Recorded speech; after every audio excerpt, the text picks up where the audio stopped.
Les amis, quoi de mieux pour commencer la journée que les premiers rayons du soleil? C'était un signe, il fallait que je filme là maintenant. Il est 7h30 et pour cette vidéo, j'ai envie d'aborder un sujet en particulier qui sont les émotions et la régulation émotionnelle. Comment est-ce qu'on peut mieux comprendre ces émotions? C'est un sujet qui, moi, me touche particulièrement et personnellement parce que ça, je vais déjà commencer à dévier le sujet, mais on a tous une forme de sensibilité, une forme d'hypersensibilité à des degrés certainement différents suivant notre histoire. Je pense qu'on est tous des êtres qui sommes assez sensibles. Les émotions, ça reste un sujet qui nous touche tous d'une manière ou d'une autre et qui va être, selon moi, une compétence tellement importante dans les années à venir, notamment avec l'IA, etc. On va devoir apprendre à les gérer, être à l'aise avec elles, parce que le monde va changer très vite, parce qu'il change déjà très vite.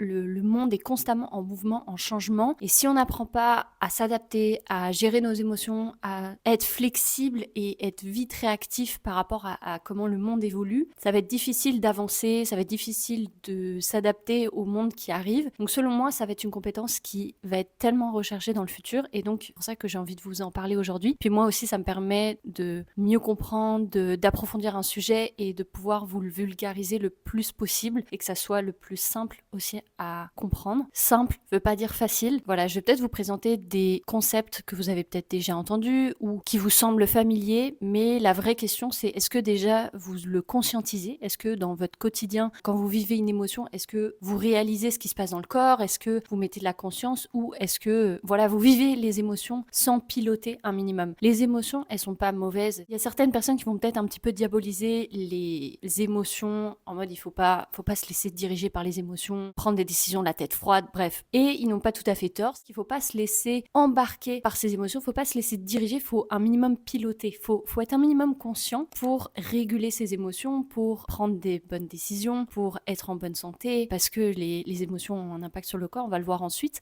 Mais voilà, c'est une longue introduction, tout ça pour vous dire que cette vidéo va installer les bases pour mieux comprendre nos émotions, mieux comprendre c'est quoi, comment ça se manifeste dans le corps et comment on peut commencer à les réguler. Je dis pas que ce sont toutes les clés, je dis pas que ce sont les seules clés, mais ce sont de premières clés, des premières bases pour les réguler et c'est clairement, je pense, les plus importantes selon moi. Donc cette vidéo vous sera forcément très utile. Et donc pourquoi je voulais vous parler des émotions? Parce que dans les dernières vidéos, je vous ai parlé d'amour de soi. Pour développer un certain amour de soi, ça va passer aussi par identifier ses besoins. Et pour identifier ses besoins, ça passe par les émotions. Une émotion est toujours liée à un besoin. Et je me suis dit, c'est compliqué d'identifier ses besoins si déjà on comprend pas c'est quoi une émotion, comment elle se manifeste et comment on peut venir la réguler. Donc avant de rentrer dans comment réguler une émotion, j'ai envie de vous sensibiliser à pourquoi c'est si important d'apprendre à réguler ses émotions. Alors je vais regarder régulièrement sur le côté parce qu'il y a mon ordi avec mes notes. La première chose, c'est que quand on apprend à les réguler, on prend de meilleures décisions. Je fais une petite parenthèse, pour moi, il n'y a pas de bonne ou mauvaise décision.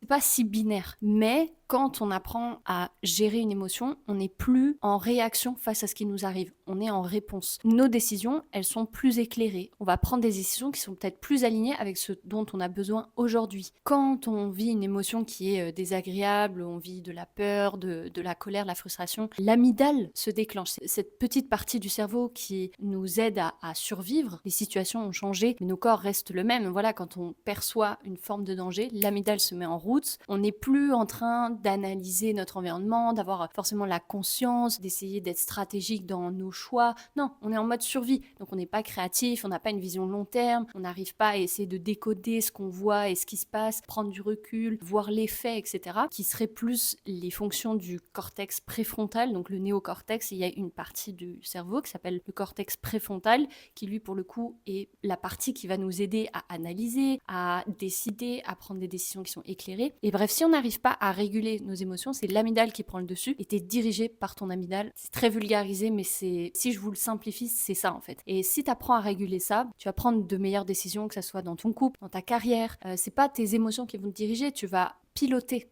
Une autre raison de pourquoi, selon moi, c'est hyper important d'apprendre à réguler ses émotions, c'est que nos émotions ont un impact sur le corps. On va le voir ensuite, mais les émotions, c'est corporel. Si on n'arrive pas à les digérer, à les réguler, ça va avoir un impact sur notre stress, notre anxiété, nos hormones, la fatigue, le système nerveux. Enfin, on va avoir une panoplie de mots corporels, de MAUX, mots. On va se sentir régulièrement irrité, irritable. Une autre chose qui, selon moi, est super importante, c'est que apprendre à réguler ses émotions, comprendre nos émotions, c'est une mine d'informations sur nous. Une mine d'informations pour mieux se comprendre soi, pour vivre une vie qui est beaucoup plus alignée avec nos vraies passions, ce qui a vraiment du sens pour nous, ce qui nous inspire profondément. Une émotion est liée à un besoin. Si constamment tu refoules ton émotion, tu n'identifies pas qu'il y a un besoin derrière qui est important, qui a besoin d'être exprimé, qui a besoin d'être comblé. Les émotions nous informent sur nos besoins, nos valeurs. Ce qui compte pour nous, c'est une mine d'informations. Et la dernière chose qui, selon moi, est tellement bénéfique,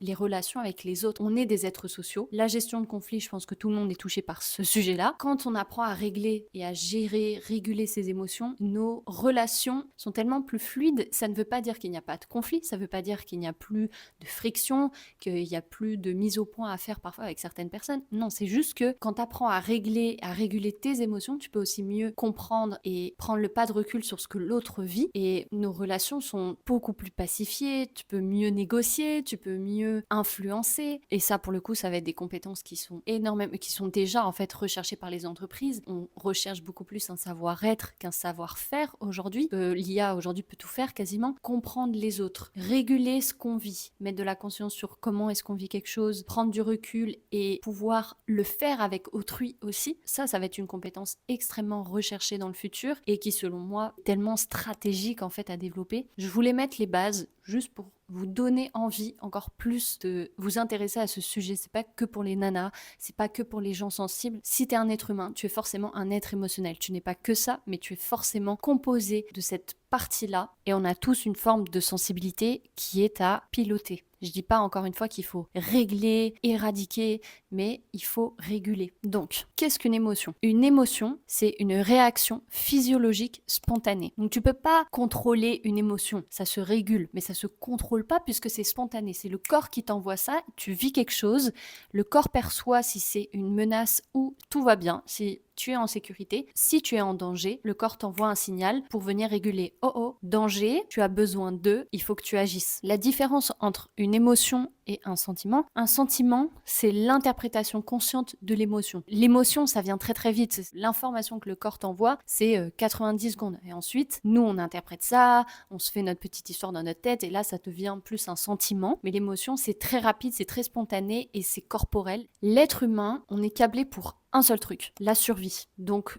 notre corps, il est constamment en neuroception. On est en train de scanner nos interactions, notre environnement, tout ce qu'on vit, toutes nos discussions, tout ce qu'on perçoit au quotidien. Et notre corps, il est constamment en train de se demander, est-ce que tu es en danger ? Est-ce que tu es en sécurité ? Est-ce que là, c'est OK ? Est-ce que là, il y a besoin de faire quelque chose ? Et l'émotion, elle nous indique qu'il y a quelque chose qui se passe, qui a un besoin, qui a besoin d'être comblé et qui nous pousse justement à agir. C'est pour ça que je me tue à dire ne refoulez pas, la frustration ou l'ennui quand tu te sens régulièrement irrité dans ton travail. Et ton corps, il t'indique peut-être des besoins d'aventure, un besoin de dépassement. Ton corps, il t'indique plein de choses, des fonctions dont il faut prendre soin. Si tu les écoutes pas, à un moment, ça va péter. Je vais y revenir. Petite parenthèse aussi, parfois le système nerveux, il est dérégulé. Face à une situation, tu perçois un vrai danger, alors qu'en réalité, il n'y a pas vraiment de danger et c'est très difficile pour toi de venir réguler cette émotion-là, certainement liée à des situations de ton enfance, des traumatismes. Et là, c'est très important d'aller voir un spécialiste, se faire entourer par un psy,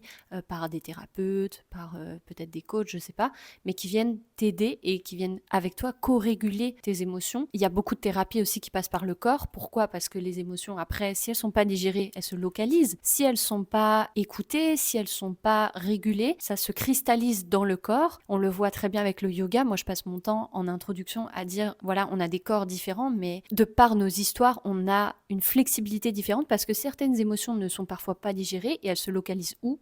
Dans des parties du corps. Donc parfois, tu es bloqué d'une épaule, mais tu penses que c'est un manque de souplesse, alors que en fait, parfois, c'est juste des émotions qui n'ont pas été écoutées par le passé, ou tu es bloqué d'une hanche. Il y a beaucoup de thérapies aussi qui passent par le corps. Il y a des traumatismes qui ne se règlent pas juste en thérapie avec la tête. Il y a beaucoup de choses qui passent par le corps. Donc c'est pour ça que le sport est important, pas juste pour être beau et tout ça, c'est pour être en bonne santé, c'est pour venir évacuer certaines choses qu'on n'arrive pas à évacuer avec la tête. Donc le yoga thérapeutique, ce sont des super outils. Il y a le MDR, des formes de thérapie qui passent par le corps parce que par moments c'est nécessaire. On ne règle pas juste en faisant des exercices ou en essayant de lire son enfance. Ça peut être très utile, mais il peut y avoir aussi des limitations à ça. Parfois, réguler ses émotions, ça demande de se faire aider. Donc rapidement, je peux vous faire 2 exemples. Le premier exemple qui est souvent pris dans les formations sur la régulation des émotions, c'est t'es dans la savane, tu te balades tranquille, à l'époque on était comme ça, d'un coup tu vois un lion, ton corps est en neuroception, donc danger, le corps t'envoie un signal, la peur, des sensations physiques, le souffle coupé, le rythme cardiaque qui augmente, tu peux avoir chaud, tu peux commencer à transpirer. Le besoin derrière, c'est le besoin de sécurité. La plupart du temps, c'est un besoin de sécurité, mais aujourd'hui, on est beaucoup plus... C'est pas qu'on est plus complexe, mais nos situations ont changé, notre qualité de vie également. Mais voilà, à l'époque, ton besoin derrière, c'est le besoin de sécurité. Et l'action derrière, ça va être la fuite, courir ou alors se figer. Il y a un autre exemple aussi intéressant, c'est les enfants, les bébés. Ils peuvent pas parler.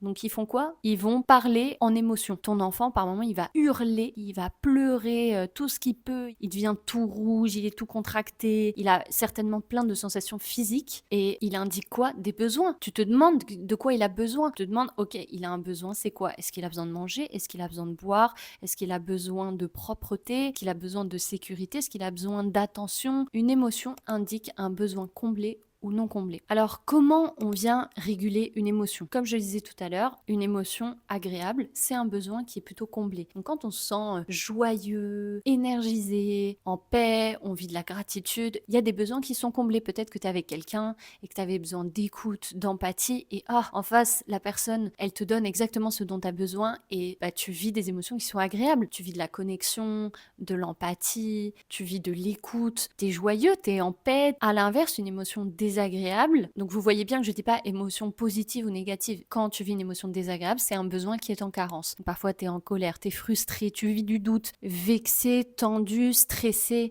parce que peut-être tu as besoin d'aventure, tu as besoin justement d'écoute. Parfois la personne, tu lui dis quelque chose, puis ça résonne pas du tout comme toi tu aurais eu besoin. Une émotion, c'est une information du corps. C'est pas bien ou mal, c'est juste une info que ton corps t'envoie pour prendre soin des fonctions dont il faut prendre soin. J'aime beaucoup Thomas Dansbourg d'ailleurs. En dessous de cette vidéo, je vais vous mettre toutes les sources, les ressources qui peuvent vous aider justement à aller un peu plus loin, à mieux comprendre vos émotions, à les réguler aussi. Je vais vous mettre tout ça en barre d'infos. Mais lui, il a une métaphore que je trouve vraiment super parlante. Imagine, t'es dans ta voiture, tu conduis tranquillement sur ta petite route et t'as un voyant qui s'allume. Tiens, il manque du liquide de frein. Toi, tu regardes ça puis tu dis non, c'est bon, tu sais quoi, je vais continuer, je veux avancer, c'est bon, je regarderai ça plus tard. Deuxième voyant qui s'allume, il manque de l'huile. Toi, tu décides d'ignorer. Non, mais c'est bon, t'inquiète, ça va le faire. Troisième voyant qui s'allume, le moteur chauffe, et toi, tu décides d'ignorer encore une fois. La voiture va peut-être faire encore quelques kilomètres, mais il y a un moment, elle va tomber en panne. Ou alors, tu vas rentrer en collision avec un autre usager de la route. Je pense que vous voyez venir le lien et la métaphore. Toi, t'es dans ta vie, t'avances, puis pop, petit message du corps, t'es triste, tu es découragé. Non, c'est bon, je mettrai ça de côté, on avance. Tu continues ta petite route, tu continues ta vie, tu continues ta petite existence, puis là, nouvelle émotion qui débarque. Ah oui, tu doutes,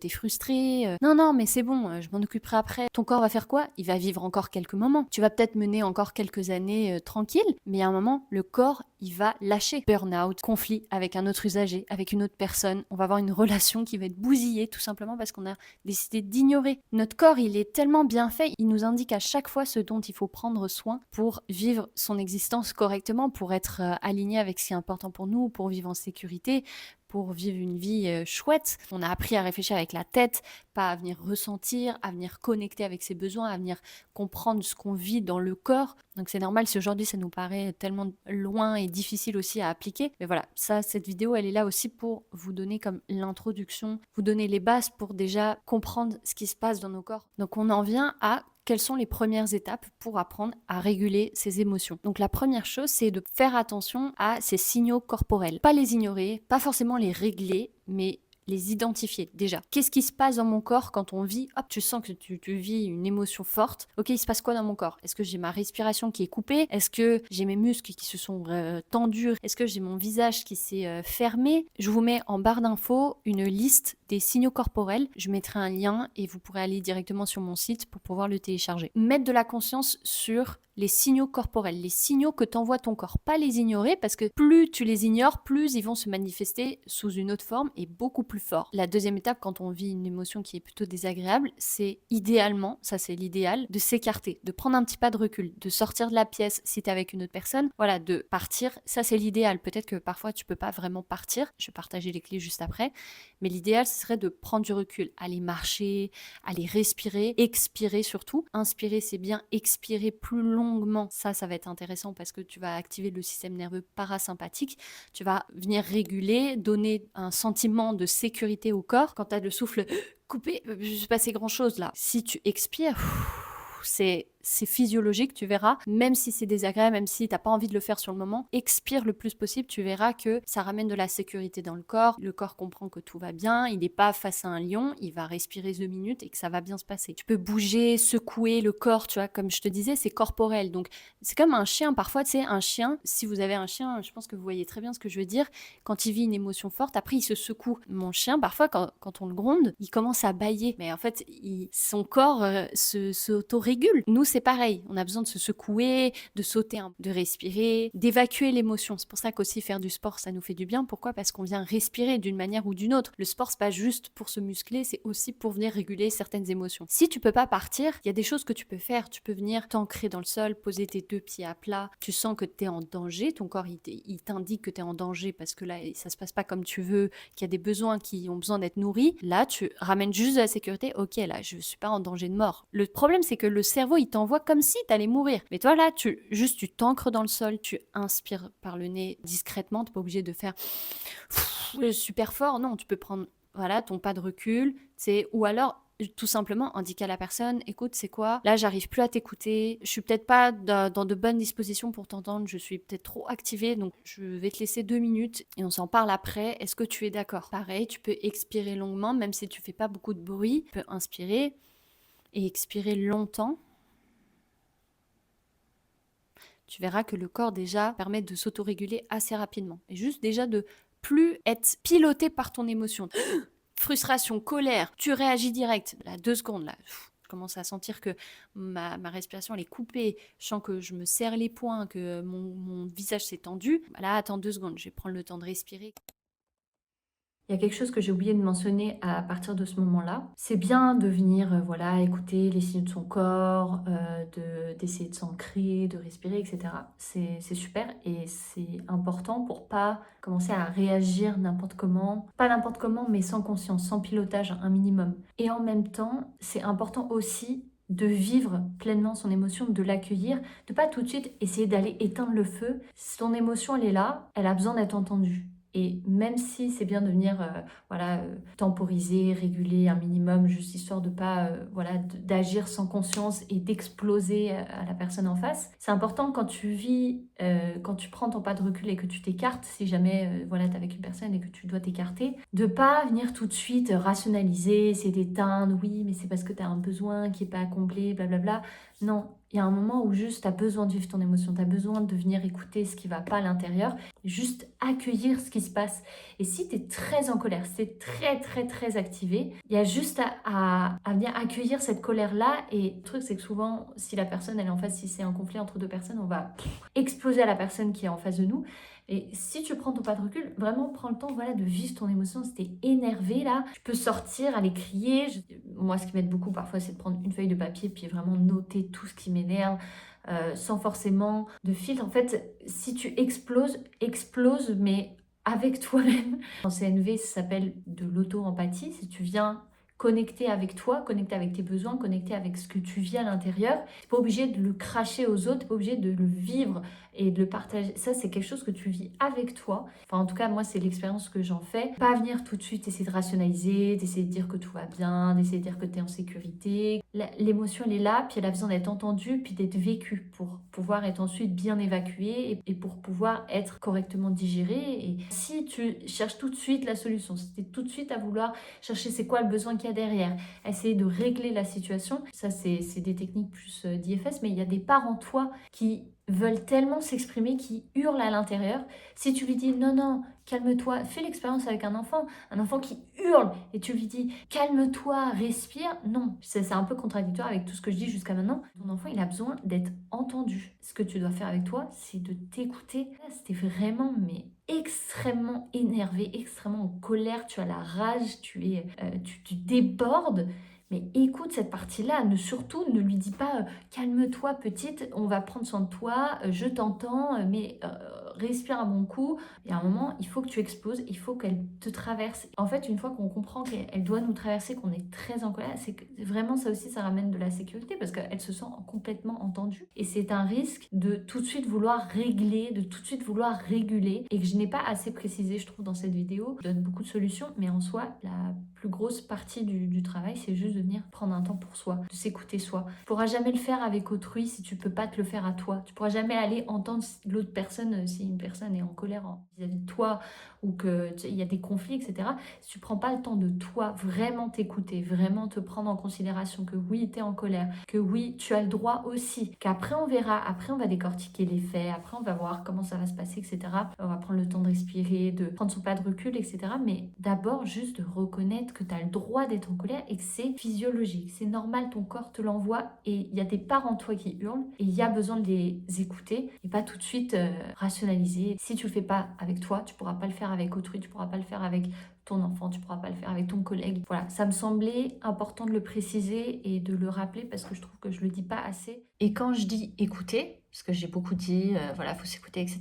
L'écoute, que ce soit avec soi ou avec quelqu'un d'autre, c'est se la boucler. Tu n'essaies pas de venir rationaliser, comme je disais tout à l'heure, de pas lui dire mais ça va aller, mais tu te tais et tu écoutes. Et tu écoutes ce qui s'exprime avec quelqu'un, bah voilà, tu viens pas essayer tout de suite lui apporter une solution, lui donner un conseil, lui dire que tout va bien, mais c'est que gna gna gna. Non, tu te la boucles et tu écoutes. Et ben avec toi, c'est la même chose.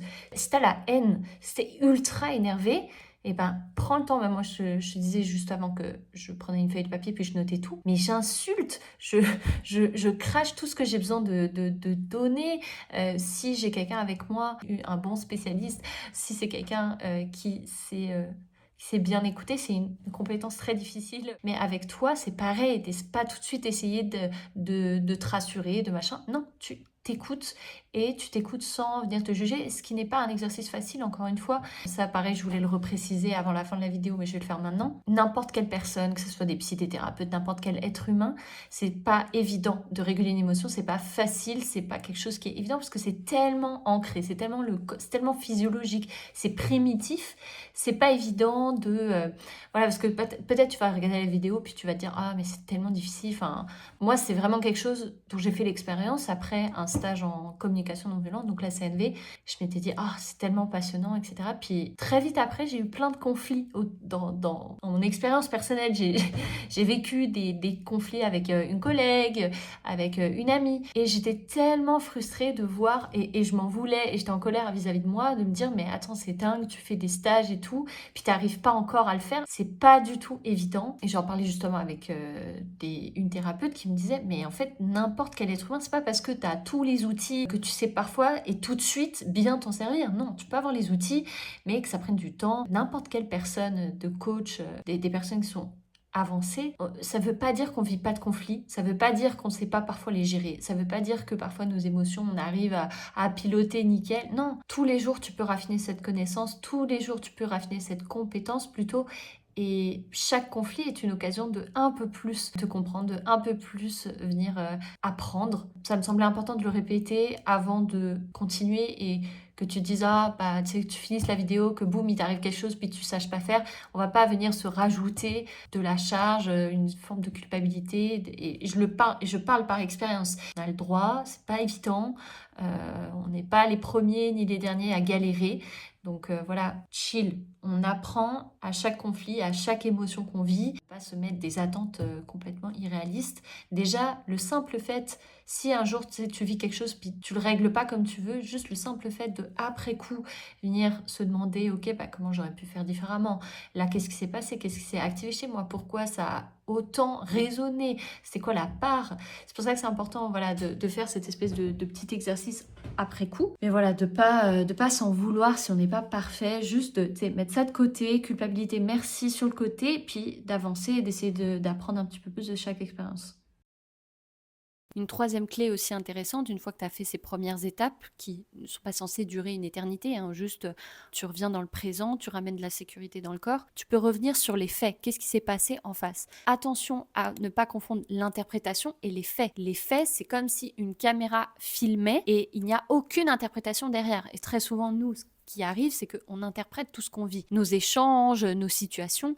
Parfois, de revenir juste à l'observation factuelle, ça permet de venir calmer le corps, calmer le système nerveux, ne pas tout de suite rentrer dans une interprétation, de juste revenir sur les faits objectivement, le plus factuellement possible, qu'est-ce qui s'est passé. Et là, pareil, ça ramène souvent du recul, de la conscience. Déjà, si tu fais tout ça, c'est déjà des super clés pour venir réguler une émotion. Une autre clé aussi qui serait intéressante, c'est que tu viennes identifier quelle est l'émotion que tu es en train de vivre en ce moment et quel est le besoin qui est associé. Pareil, pour ça, je vous mets en bas des fiches. Vous avez juste à cliquer sur le lien, vous serez redirigé sur mon site et vous pourrez télécharger ces listes, donc les listes des sentiments et des besoins. Et ça, pareil, c'est une mine d'informations. Alors, je rentrerai pas forcément dans les détails aujourd'hui. Je vous laisse déjà, ne serait-ce que juste aller regarder les différentes listes, les listes des sensations corporelles, les listes des besoins, les listes des émotions, des sentiments. Et déjà, juste aller regarder. Soyez curieux, allez surfer là-dessus. Et ce qui est intéressant dans ce travail-là, c'est que t'as pas forcément besoin d'agir tout de suite, de transformer ton émotion, de passer à l'action tout de suite. Le simple fait déjà d'identifier que tu as une émotion et un besoin qui est associé, le simple fait de l'identifier, ça permet de désamorcer, ramener directement de la sécurité parce que le corps il te dit waouh, j'ai besoin que tu m'écoutes là. Un exemple personnel qui m'est arrivé il y a quelques années, j'étais vraiment à fleur de peau, j'étais découragée, j'étais ennuyée et je me souviens d'avoir discuté avec ma mère